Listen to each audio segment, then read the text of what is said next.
Dear students, मैं doctor पूर्णिमा दीक्षित आपको BSc third year में बायो इनऑर्गेनिक केमिस्ट्री पढ़ाने जा रही हूँ। इसमें बायो इनऑर्गेनिक केमिस्ट्री में आपने बहुत सारे टॉपिक्स पढ़ लिए हैं, जिसमें जैव तंत्रों के लिए एसेंशियल एलिमेंट्स में मैक्रो और माइक्रो एलिमेंट्स को पढ़ा आपने। उसके बाद आपने sodium potassium pump, calcium magnesium pump, haemoglobin, myoglobin, ये सभी पढ़ा।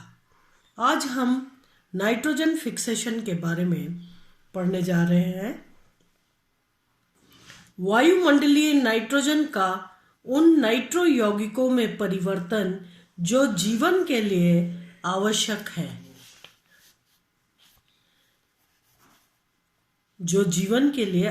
है, नाइट्रोजन स्थिरीकरण कहलाता है। नाइट्रोजन जो है एक एसेंशियल एलिमेंट है, जो कि अमोनिया और उससे प्रोटीन फॉर्मेशंस होते हैं। इस तरीके से ये जो नाइट्रोजन है वो नाइट्रोजन के द्वारा NH3 जो पौधों में लिया जाता है, ये एक एसेंशियल इम्पॉर्टेंट जो है तत्व है, ये यौगिक है जो कि NH3 के रूप में लिया जाता है। अब NH3 जो है कुछ ऐसे बैक्टीरियाज होते हैं जो डायरेक्टली एटमॉस्फेयर से एब्जॉर्ब कर लेते हैं। तो नाइट्रोजन स्थिरीकरण सामान्य परिस्थितियों में आणविक नाइट्रोजन N2 जो है रासायनिक क्रियाओं में भाग नहीं लेते तथा उत्कृष्ट गैसों के समान निष्क्रिय हैं। आप जानते हैं N2 जो है एटमॉस्फेयर में होता है और निष्क्रिय रूप में होता है। इसका कारण है N ट्रिपल बॉन्ड N, जहाँ पर कि दोनों ही नाइट्रोजन N2 के रूप में स्थायी होते हैं। N के मध्य त्रिबंध की उच्च बंध ऊर्जा है, परंतु औद्योगिक एवं कृषि क्षेत्रों में नाइट्रोजन के महत्व के कारण यह आवश्यक है कि नाइट्रोजन को अन्य तत्वों से संयुक्त कर इसके उपयोगी जल में विलयशील यौगिक प्राप्त किए जाए। अगर जल में विलय नहीं होगा तो जैव तंत्र इसे अवशोषित नहीं करेंगे। नाइट्रोजन का यौगिकीकरण औद्योगिक व जैविक यानी प्राकृतिक दोनों ही विधियों द्वारा होता है। आप 10th 11th में पढ़ चुके हैं कि नाइट्रोजन को हैबर्स विधि द्वारा बनाया जाता है, लेकिन हैबर्स विधि जो है वो बहुत ही महंगी टेक्निक है। इसीलिए कोशिश ये है वैज्ञानिकों की कि किसी एंजाइम के प्रेजेंस में नाइट्रोजन वायुमंडल की ले करके और इससे इसका यौगिकीकरण कर लिया जाए। हैबर्स विधि द्वारा उच्च ताप व दाब पर अमोनिया निर्माण किया जाता है। आर्थिक रूप से महंगी होने पर भी यह विधि अधिक दक्ष है तथा यह अमोनिया की अधिक आयतन का निर्माण कम समय में कर सकती है। आपने पढ़ चुके हैबर्स विधि नाइट्रोजन और 3 हाइड्रोजन के संयुक्त होने पर एक एडिशनल गैस बनती है NH3 अमोनिया, जो कि 725 से 775 डिग्रीज और 100 से 1000 वायु दाब पर बनाई जाती है। इतने दाब पर, वायु दाब नहीं दाब पर बनाई जाती है। तो इस तरीके से अमोनिया का निर्माण होता है, लेकिन कोशिश ये होती है कि इसे सीधे सीधे पौधे द्वारा या जैव तंत्रों के द्वारा अवशोषित कर लिया जाए। तो इस क्रम में डायनाइट्रोजन संक्रमण तत्वों के साथ स्थायी यौगिक बनाती है। जो N2 है संक्रमण तत्वों के साथ स्थायी यौगिक बनाती है तथा ऐसे यौगिकों से नाइट्रोजन यौगिकीकरण के प्रयास में महत्वपूर्ण खोज यह थी कि टंगस्टन तथा मोलिब्डेनम के कुछ डायनाइट्रोजन तथा कुछ फॉस्फेन लिगेंडों से बने संकुल अम्लीय विलयन में तेजी से अमोनिया बनाते हैं। यानी टंगस्टन और मोलिब्डेनम के जो डायनाइट्रोजन या फॉस्फीन लिगेंडों से बने संकुल अम्लीय विलयन में अमोनिया देते हैं। अब उसे कैसे प्राप्त किया जा सकता है? तो ये जो है टेट्राहेड्रोफ्यूरॉन की प्रेजेंस में मोलिब्डेनम ट्राइक्लोराइड जो है या मोलिब्डेनम क्लोराइड कहेंगे इसको, इलेक्ट्रॉन लेता है, यानी अपचयन हो रहा है, ऑक्सीकरण नहीं हो रहा है, अपचयन हो रहा है।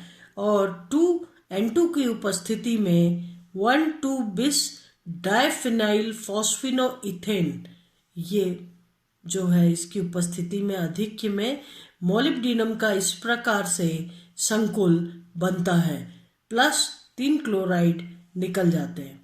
ये जो संकुल बन रहा है ये 6H+ आयंस के साथ मिल करके 2 NH3 मॉलिक्यूल बना रहा है, प्लस N2 वापस निकल रही है और मोलिब्डेनम भी वापस मिल रहा है।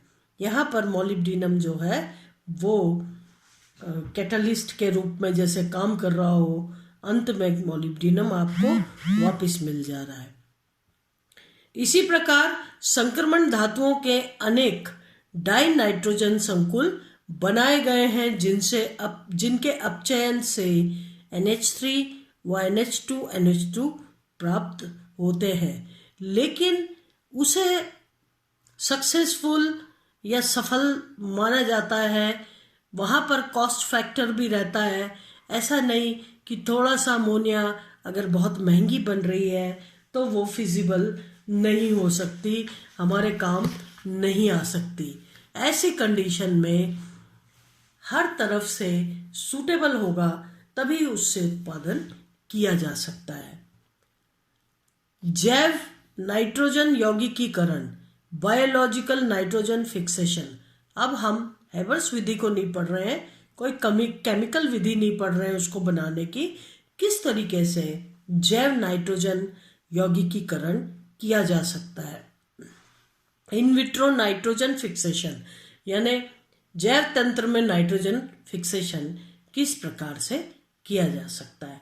सामान्य पेड़ पौधे N2 का सीधा उपयोग नहीं कर पाते हैं, परंतु नीली हरी शैवाल, ब्लू ग्रीन एल्गी जो है, या लेग्यूमिनेसी परिवार के पौधे जैसे मटर, सोयाबीन आदि की जड़ें की ग्रंथिकाओं में पाए जाने वाले बैक्टीरिया राइजोबियम वायुमंडलीय नाइट्रोजन का उपयोग कर इसे NH3 में परिवर्तित करते हैं।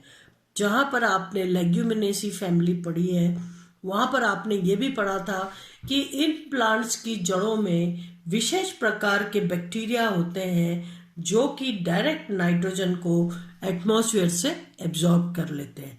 तो इस तरीके से उसे परिवर्तित कर लिया जाता है और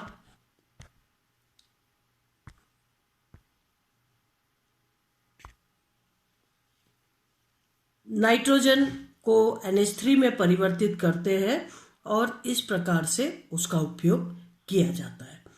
यह क्रिया सामान्य ताप व दाब में संपन्न होती है। इन बैक्टीरिया के विकास के लिए सूक्ष्म मात्रा में मोलिब्डेनम आवश्यक है। यहाँ पर मोलिब्डेनम की आवश्यकता होती है। सभी नाइट्रोजन स्थिरीकरण या यौगिकीकरण में भाग लेने वाले बैक्टीरिया में निम्न 3 संघटक अवश्य रूप में पाए जाते हैं। अगर जैव तंत्र में नाइट्रोजन का फिक्सेशन हो रहा है, यौगिकीकरण हो रहा है, तो ये 3 जो संघटक है ये विशेष रूप से आवश्यक होते हैं। सबसे पहले धात्विक एंजाइम, वहाँ पर धात्विक एंजाइम उपस्थित हो।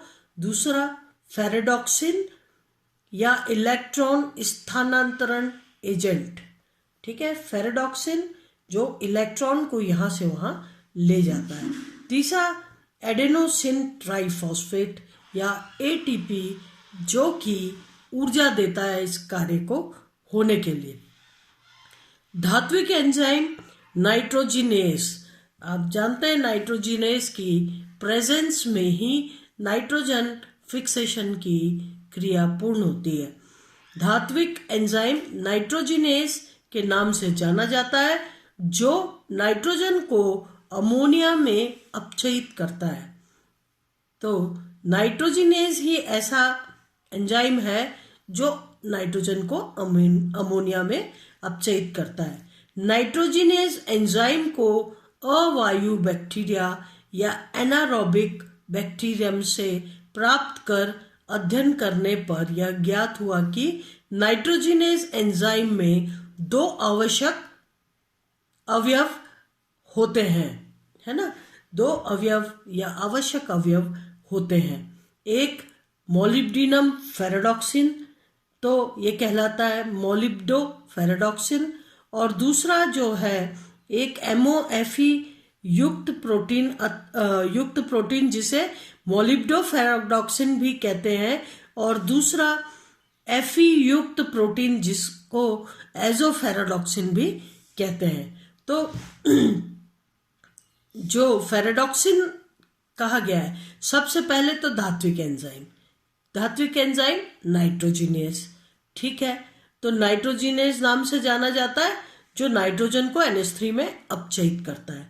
दूसरे नंबर पर फेराडॉक्सिन में दो अवयव होते हैं, एक तो मोलिब्डो फेराडॉक्सिन और दूसरा एजोफेराडॉक्सिन।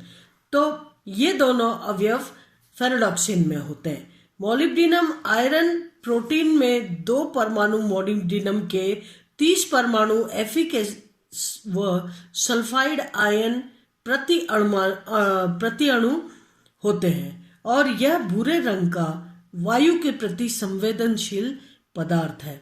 आयरन प्रोटीन में 2 समान उप इकाइयां होती हैं, जिनमें से प्रत्येक में Fe4S4 गुच्छ यानी क्लस्टर और मॉलिक्यूलर वेट हो गया 60,000 होते हैं। यह हल्के नाइट्रोजिनेस या हल्के रंग का, पीले रंग का वायु के प्रति अत्यधिक संवेदनशील पदार्थ है। इसीलिए हम कह रहे हैं कि अवायु बैक्टीरिया, ठीक है, जो कि वायु की अनुपस्थिति में क्रिया को संपन्न करता है। तो ये जो Fe प्रोटीन है, इसमें 2 समान उप इकाइयां होती हैं, जिनमें से प्रत्येक में Fe4S4 गुच्छ क्लस्टर के रूप में पाया जाता है। मॉलिक्यूलर वेट 60,000 होते हैं। यह हल्के पीले रंग का वायु के प्रति अत्यधिक संवेदनशील पदार्थ है। नाइट्रोजिनेस N2 को NH3 में अपचयित कर देते हैं, ठीक है। N2 8 इलेक्ट्रॉन्स की प्रेजेंस और 8 H+ आयन की प्रेजेंस में 2 मॉलिक्यूल NH3 के बनाते हैं और H2 गैस वहां पर रिलीज होती है। यह प्रक्रम अनॉक्सी परिस्थितियों में होता है, क्योंकि इस परिस्थिति में वहां अपचयन के लिए नाइट्रोजन के साथ ऑक्सीजन उपस्थित नहीं होती उपस्थित, इसीलिए हम कहते हैं अनॉक्सी परिस्थितियों में, एनारोबिक कंडीशंस में। नहीं तो क्या होगा, अगर वहां पर ऑक्सीजन है तो ऑक्सीजन की उपस्थिति में पहले ऑक्सीजन का अपचयन होगा और यौगिकीकरण के लिए नाइट्रोजन का अपचयन पूर्ण नहीं हो पाएगा। तो यही कारण है, कुल मिलाकर के जैव नाइट्रोजन यौगिकों में 3 संघटक आवश्यक रूप से पाए जाते हैं। एक धात्विक एंजाइम, दूसरा फेराडॉक्सिन और तीसरा एडेनोसिन ट्राइफॉस्फेट ATP, ठीक है। अब हम नाइट्रोजन स्थिरीकरण किस प्रकार से होता है, यहाँ पर अभिक्रिया दी है। नाइट्रोजन 8 इलेक्ट्रॉन और 8 H+ आयन की उपस्थिति में 2 NH3 plus 2 H2 hydrogen gas बनाता है, ठीक है। अगर देखा जाए तो नाइट्रोजन यौगिकीकरण की प्रक्रिया को देखा जाए तो आयरन सल्फर केंद्र संभवतः रिडॉक्स केंद्र की तरह व्यवहार करता है, यानी इलेक्ट्रॉन देता होगा।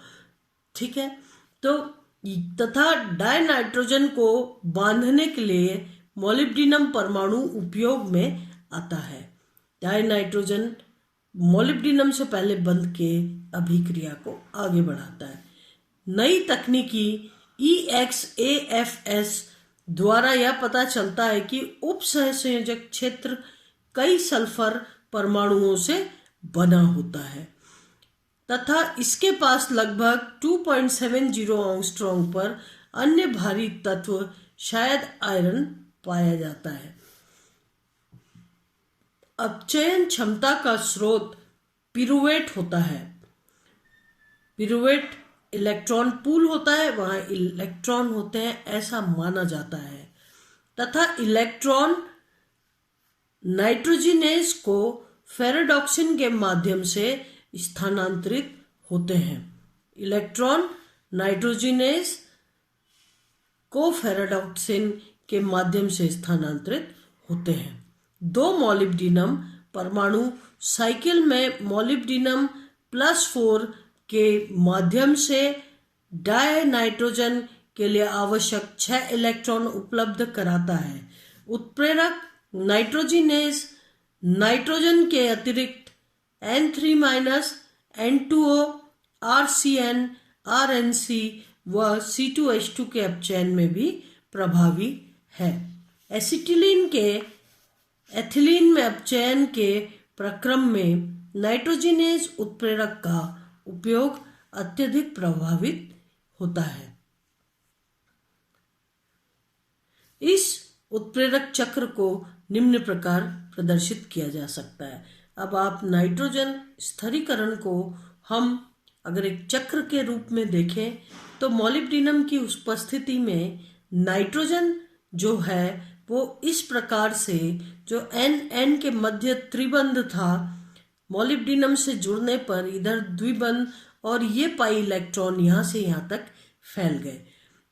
अब ये जो पिरुवेट इलेक्ट्रॉन पूल से इलेक्ट्रॉन मिलता है प्लस H+ आयन की उपस्थिति में मोलिब्डिनम से जुड़ा N2 का एक N, इस N दोनों ही जुड़े हुए हैं जैसा कि अभी आपने देखा।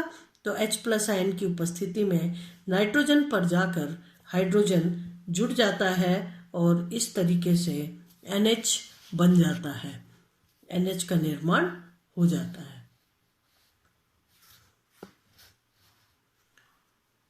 इस तरीके से ये NH का निर्माण हो गया।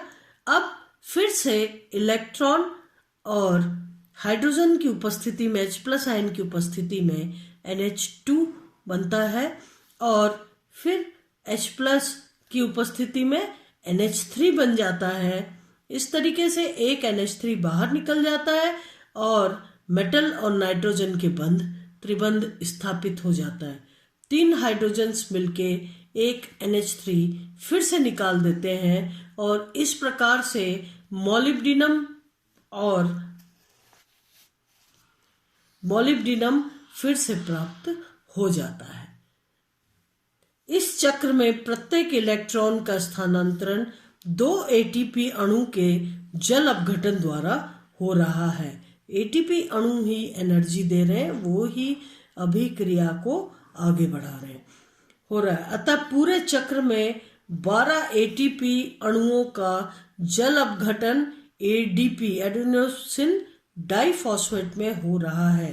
पूरे चक्र में एक नाइट्रोजन अणु के अपचयन से अमोनिया बन रही है। इसी तरीके से अगर देखा जाए तो यहाँ पर आप देखिए जो रिडॉक्स फेरेडॉक्सिन है, ये इसका ऑक्सीडेशन हो गया।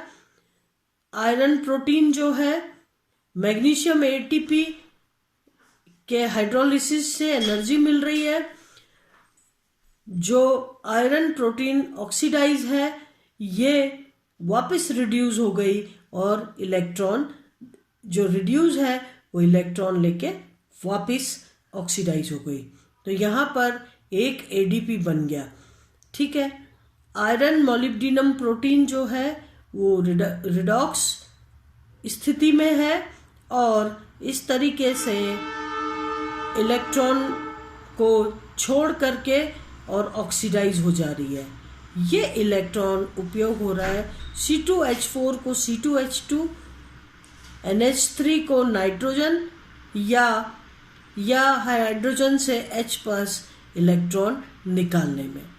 तो इस तरीके से नाइट्रोजिनेज रिएक्शन होती है और इस प्रकार से नाइट्रोजन स्थिरीकरण या फिक्सेशन की क्रिया जैव तंत्र में संपन्न होती है। आज के लिए इतना ही। धन्यवाद।